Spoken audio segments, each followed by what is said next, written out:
Hi everyone. Today we're going to be reading Weslandia by Fleischman. Of course he's miserable, moaned Wesley's mother. He sticks out. Like a nose, snapped his father. Listening through the heating vent, Wesley knew they were right. He was an outcast from the civilization around him. He alone in his town disliked pizza and soda, alarming his mother and the school nurse. He found professional football stupid. He refused to shave half his head, the hairstyle worn by all the other boys, despite his father's bribe of $5. Passing his neighborhood's two styles of housing, garage on the left and garage on the right, Wesley alone dreamed of more exciting forms of shelter. He had no friends, but plenty of tormentors. Fleeing them was the only sport he was good at. Each afternoon his mother asked what he learned in school that day. That seeds are carried great distances by the wind, he answered on Wednesday. That each civilization has its own staple food crop, he answered on Thursday. That school's over and I should find a good summer project, he answered on Friday. As always, his father mumbled, I'm sure you'll use that knowledge often.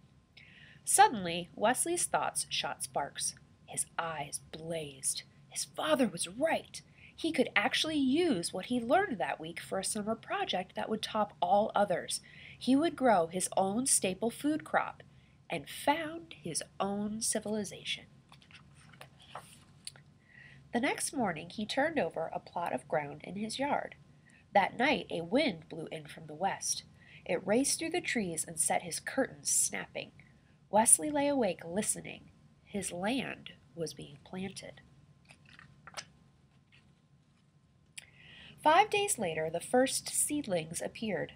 You'll have almighty bedlam on your hands if you don't get those weeds out, warned his neighbor. Actually, that's my crop, replied Wesley. In this type of garden, there are no weeds. Following ancient tradition, Wesley's fellow gardeners grew tomatoes, beans, Brussels sprouts, and nothing else.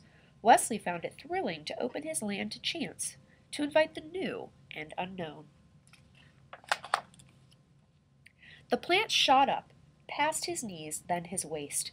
They seemed to be all of the same sort. Wesley couldn't find them in any plant book. Are those tomatoes, beans, or Brussels sprouts? Asked Wesley's neighbor. None of the above, replied Wesley. Fruit appeared, yellow at first, then blushing to magenta. Wesley picked one and sliced through the rind to the juicy purple center. He took a bite and found the taste an entrancing blend of peach, strawberry, pumpkin pie, and flavors he had no name for. Ignoring the shelf of cereals in the kitchen, Wesley took to breakfasting on the fruit. He dried half a rind to serve as a cup, built his own squeezing device, and drank the fruit's juice throughout the day. Pulling up a plant, he found large tubers on the roots. These he boiled, fried, or roasted on the family barbecue, seasoning them with a pinch of the plant's highly aromatic leaves. It was hot work tending to his crop. To keep off the sun, Wesley wove himself a hat from strips of the plant's woody bark. His success with the hat inspired him to devise a spinning wheel and loom on which he wove a loose-fitting robe from the stalk's soft inner fibers. Unlike jeans, which he found scratchy and heavy, the robe was comfortable, reflected the sun, and offered myriad opportunities for pockets. His schoolmates were scornful, then curious. Grudgingly, Wesley allowed them 10 minutes apiece at his mortar, crushing the plant seeds to collect the oil. This oil had a tangy scent and served him both as suntan lotion and mosquito repellent. He rubbed it on his face each morning and sold small amounts to his former tormentors at the price of $10 per bottle. What's happened to your watch? Asked his mother one day. Wesley admitted that he no longer wore it. He told time by the stalk that he used as a sundial and divided the day into 8 segments, the number of petals on the plant's flowers.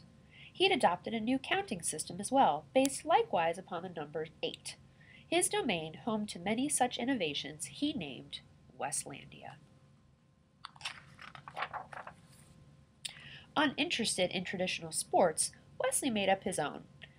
These were designed for a single player and used many different parts of the plant. His spectators looked on with envy.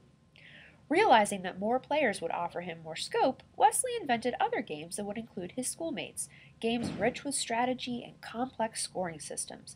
He tried to be patient with the other players' blunders.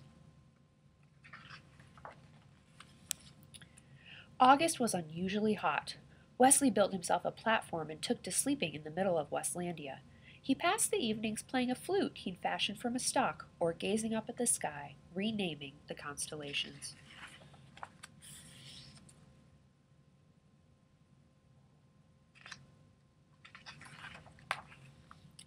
His parents noted Wesley's improved morale.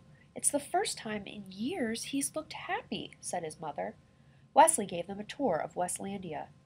"What do you call this plant?" asked his father.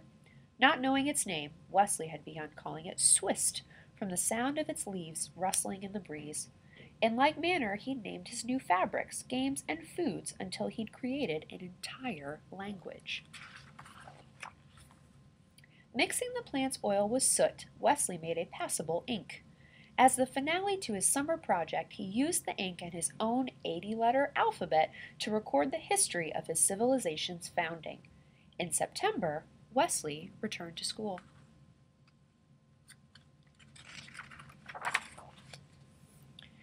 He had no shortage of friends. The end.